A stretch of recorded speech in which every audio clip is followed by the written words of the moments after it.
दोस्तों new year आने को है और न्यू ईयर के मौके पर कई लोग म्यूचुअल फंड्स में इन्वेस्टमेंट करने को लेकर के प्लानिंग कर रहे होते हैं।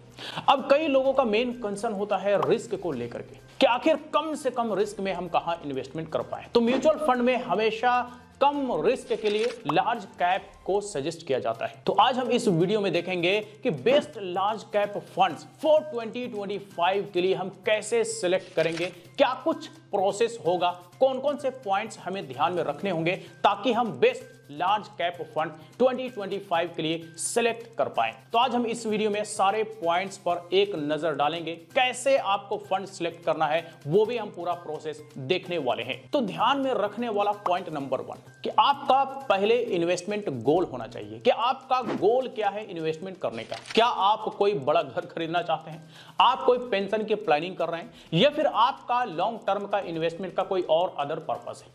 आपको पहले अपना गोल सेट करना पड़ेगा। उसके बाद आपको पॉइंट नंबर 2 जो ध्यान में रखना है वो है कि इन्वेस्टमेंट पीरियड, आप कितने लंबे समय तक के लिए इन्वेस्टमेंट कर सकते हैं, आपका इन्वेस्टमेंट का होराइजन क्या होने वाला है। क्या 5 साल, 10 साल, 15 साल, 20 साल, कितने समय के लिए आप इन्वेस्टमेंट करने के बारे में सोच विचार कर रहे हैं। अब जब आपने इन्वेस्टमेंट पीरियड के बारे में सोच विचार कर लिया है तो अब आ जाइए अगले पॉइंट यानी पॉइंट नंबर 3 की तरफ, पास्ट परफॉर्मेंस।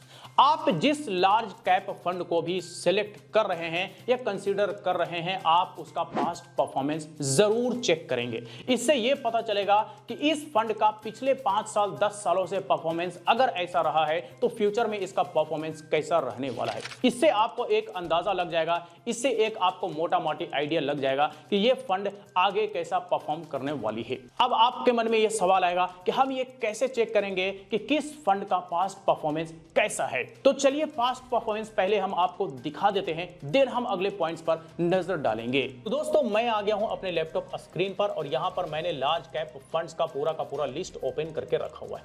सबसे ऊपर वाला जो है ये स्पॉन्सर्ड है तो इसलिए हम इस फंड को कंसीडर नहीं करेंगे, उसके बाद वाला फंड्स को हम देखने वाले हैं।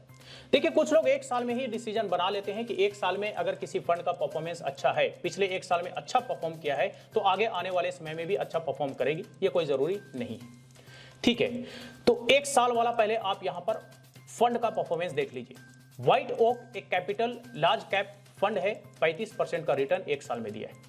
दूसरा इन्वेस्को इंडिया है 35% का, 33% का, 32% का। आप देखेंगे ना यहां पे टॉप 10 फंड्स अगर आप उठा लेंगे तो आपको जो रिटर्न के रूप में मिलेगा वो 30% से 35% के बीच में रिटर्न मिला है, जो कि बहुत ज्यादा रिटर्न है, लेकिन पिछले एक साल में। तो क्या हम एक साल के आधार पर हम ये डिसीजन ले सकते हैं कि फ्यूचर में भी ये बेहतर देगी?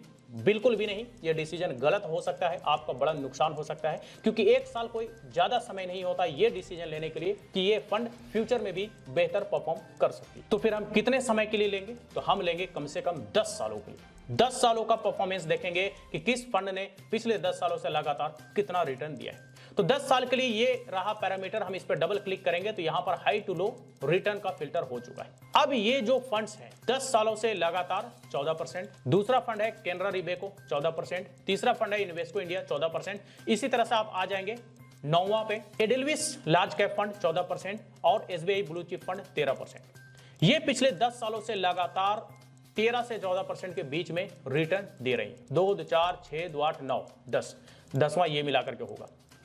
तो आप पहले टॉप 10 फंड्स को 10 इयर्स के परफॉर्मेंस के आधार पर लिस्ट बना लेंगे।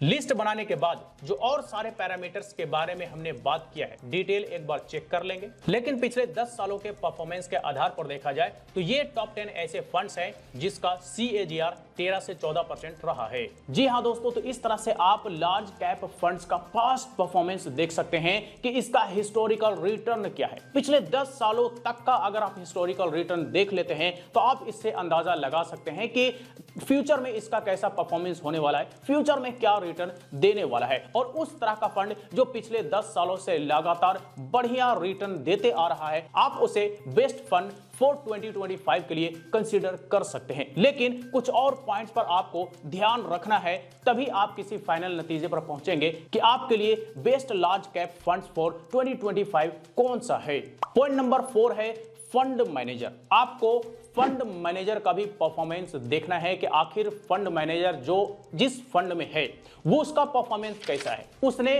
पास्ट में जिस फंड को मैनेज किया है उसका परफॉर्मेंस कैसा है। और इसको चेक करने के लिए भी आपको इंटरनेट का सहारा लेना पड़ेगा। कैसे चेक करेंगे, चलिए हम ये भी देख लेते हैं। तो दोस्तों, फंड मैनेजर का परफॉर्मेंस चेक करने के लिए हम यहाँ पे एक लार्ज कैप फंड को एग्जांपल के तौर पर ले लेते हैं। ICICI focused blue chip equity fund. ये आईसीआईसीआई प्रूडेंशियल का फंड है जो कि लार्ज कैप फंड है। अब हमने इसे ओपन कर लिया है जस्ट समझने के लिए, ये कोई रिकमेंडेशन नहीं है, आप अपना खुद का रिसर्च करके ही इन्वेस्टमेंट करेंगे। आप स्क्रॉल डाउन करेंगे तो सबसे नीचे में आपको फंड मैनेजर के बारे में डिटेल मिलेगा। आप यहां पे देख सकते हैं फंड मैनेजमेंट। फंड मैनेजमेंट में यहां पे 3 लोग हैं जो इस फंड को मैनेज कर रहे हैं। अब इनका डिटेल चेक करने के लिए व्यू डिटेल्स पर क्लिक करेंगे। आप देखें ये कब से इस फंड को मैनेज कर रहे हैं, तो 2018 से अब तक ये मैनेज कर रहे हैं। इनकी एजुकेशन क्या है, तो आप देख सकते हैं एजुकेशन इन्होंने एमबीए किया हुआ है। एक्सपीरियंस इनका क्या है, तो आईसीआईसीआई एएमसी और इसके अलावा जो भी इनका एक्सपीरियंस है वो आप यहां पर देख सकते हैं।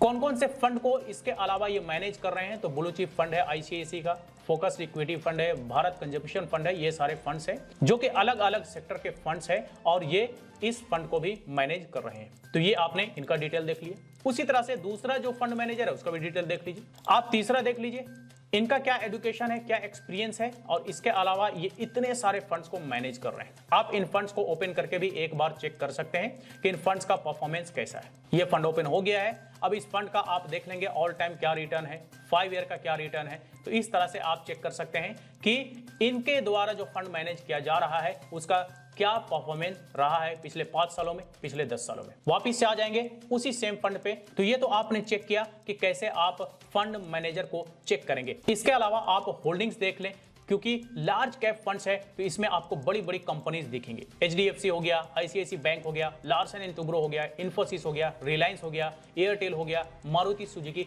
ये सारी बड़ी बड़ी कंपनीज हैं और बड़ी बड़ी कंपनीज ही लार्ज कैप में आपको देखने को मिलता है। इसके अलावा अगर आप देखेंगे कि किस किस सेक्टर में ये सारा इन्वेस्टमेंट हुआ है तो आपको यहां पर डाइवर्सिफिकेशन देखने को मिलेगा। फाइनेंशियल में भी है, कंस्ट्रक्शन में है, एनर्जी में है, ऑटोमोबाइल में है, टेक्नोलॉजी, हेल्थ केयर, यानी कि अलग अलग सेक्टर में इन्वेस्टमेंट है। तो अगर सेक्टर वाइज कभी उतार चढ़ाव भी होता है तो आपको ज्यादा फर्क नहीं पड़ेगा। आपको मोस्ट इंपॉर्टेंट चीज जो एक्सपेंस रेशियो है ये भी आपको ध्यान में रखना है कि 1% से कम होना चाहिए जिस फंड को आप सिलेक्ट कर रहे हैं। तो इस तरह से फंड मैनेजमेंट के अलावा एक्सपेंस रेशियो और अदर डिटेल्स चेक कर सकते हैं। जी हाँ दोस्तों, तो इस तरह से आप फंड मैनेजर के बारे में डिटेल जानकारी निकाल सकते हैं कि फंड मैनेजर का परफॉर्मेंस कैसा रहा है, इसका एजुकेशन क्या है, एक्सपीरियंस कैसा है, कौन कौन से फंड को रन कर चुका है या कौन कौन से फंड को ये सक्सेसफुली रन कर रहा है। इस तरह से आप इसका डिटेल तो निकालेंगे ही, साथ ही साथ आप एक्सपेंस रेशियो भी देख लेंगे उन सारे फंड्स का जिसका लिस्ट आपने बनाया हुआ है टॉप लार्ज कैप फंड्स के रूप में। क्योंकि एक्सपेंस रेशियो हमेशा 1% से कम होना चाहिए, 1% से ज्यादा होगा तो लॉन्ग टर्म में आपका बड़ा नुकसान हो सकता है। आखिरी और पॉइंट नंबर 5, इन्वेस्टमेंट रिस्क, जो कि हर एक इन्वेस्टर्स इसके बारे में जानना चाहता है कि हमारा इन्वेस्टमेंट पर रिस्क कितना होने वाला है।